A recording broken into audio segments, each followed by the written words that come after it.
워렌 버핏 하면 다들 그분만 떠올리시지만 그 옆에는 사실 찰리 먼거라는 숨겨진 지혜의 거인이 있었어요. 단순 조력자가 아니었죠. 버핏의 투자 철학, 그 세계관을 함께 만든 인물입니다. 오늘은 그래서 주식이나 경제에 대해 좀 더 쉽고 재밌게 알고 싶은 당신을 위해서요. 이 찰리 먼거의 핵심 생각들, 그 통찰력을 좀 파헤쳐 보려고 합니다. 복잡한 세상을 보는 눈, 더 나은 결정을 내리는데 분명 도움이 될 거예요. 네, 뭔가 생각 중에 가장 재밌는 게 시작부터 거꾸로 생각하라는 거예요. 보통은 성공하려면 뭘 해야 돼? 이렇게 묻잖아요? 근데 뭔가는 반대로 쫄딱 망하거나 불행해지려면 뭘 해야 할까? 이걸 먼저 생각하고 그걸 피하라고 했죠. 상공법 대신 실패법을 피한다. 와, 이거 발상 자체가 되게 신선한데요. 근데 그게 구체적으로 어떻게 도움이 되는 건가요? 약간 너무 소극적인 거 아닌가 싶기도 하고요. 그게 오히려 되게 적극적인 전략일 수 있어요. 예를 들면 확실하게 실패하는 방법들 있잖아요.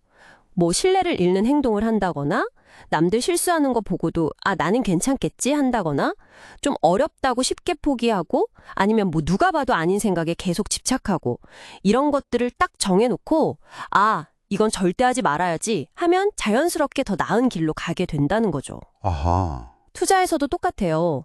뭐 엄청난 기업 찾는 것도 중요하겠지만 어떤 종류의 투자가 최악의 결과를 만드는지 그걸 알고 피하는 게 정말 중요하거든요. 먼거가 맨날 그랬대요.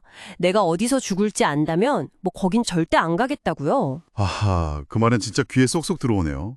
실패할 곳은 미리 알고 피해간다. 또 다른 핵심 개념으로 능력 범위라는 걸 강조했던데요.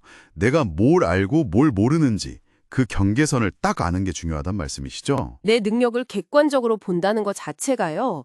중요할 건 내가 어디까지 알고 어디부터는 잘 모르는지 이걸 계속 스스로한테 물어보고 그 선 밖에서는 진짜 조심해야 한다는 거예요. 그렇죠. 잘 모르는 분야인데 막 아는 척하거나 누가 전문가라고 하면 그냥 무조건 믿어버리거나 이러면 안 되고 늘 좀 겸손하게 배우려는 자세. 평생 학습은 여기서 시작하는 거죠. 자신의 한계를 아는 겸손함. 중요하네요. 근데 아무리 조심해도 우리 뇌라는 게 가끔 우리를 속이잖아요. 그렇죠.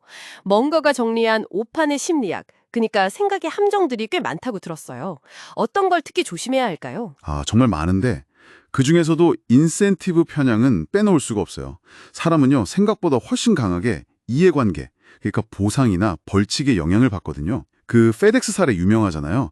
야간 근무자들한테 시간제가 아니라 처리량 기준으로 보상 주고 일찍 퇴근하게 했더니 지역 문제가 그냥 순식간에 사라졌죠. 맞아요. 들어봤어요. 이게 뭘 말하냐면 때로는 막 논리적으로 설득하는 것보다 상대방의 이익에 맞게 접근하는 게 훨씬 효과적일 수 있다는 거예요.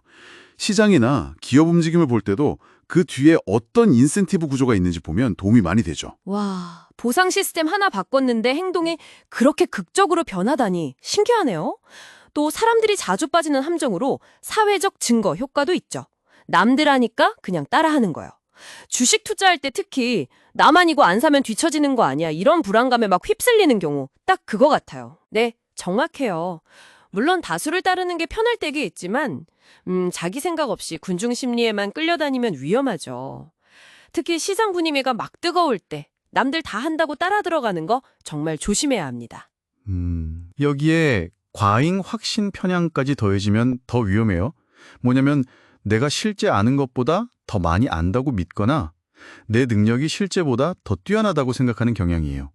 복권 살 때 자기가 직접 번호 구르면 왠지 당첨될 것 같고 그렇잖아요. 하하, 네, 그렇죠. 이런 근거 없는 자신감, 이게 투자에서는 진짜 큰 손실로 이어질 수 있습니다. 뜨고 보니까 이런 심리적인 함정들, 이걸 아는 것만으로도 뭔가 방패가 하나 생기는 느낌인데요. 근데 먼거의 지혜는 투자뿐 아니라 그냥 우리가 살아가는 태도에 대해서도 좀 현실적인 조언이 많았던 것 같아요. 행복해지고 싶으면 기대치를 낮춰라. 이 말이 좀 기억에 남아요. 네, 맞아요.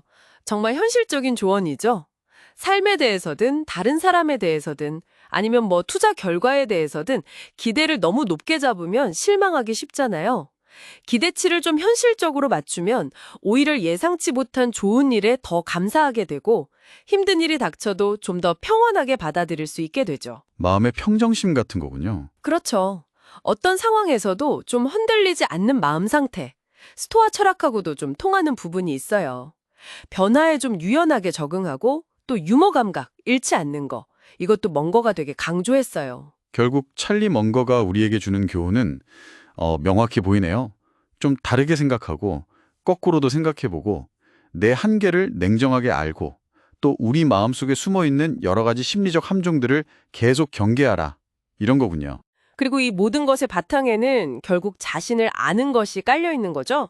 멍거가 이런 말을 했어요. 절대 자신을 속이지 마십시오. 당신 자신을 속이는 가장 쉬운 사람이 바로 당신이라는 걸 명심하십시오. 라고요. 결국 모든 건 나를 얼마나 객관적으로 보느냐, 여기서 시작하는 겁니다. 자, 오늘 이야기 쭉 들어보셨는데요. 당신에게 질문 하나 던져봅니다. 당신은 어떤 생각의 함정에 가장 쉽게 빠지는 편인가요?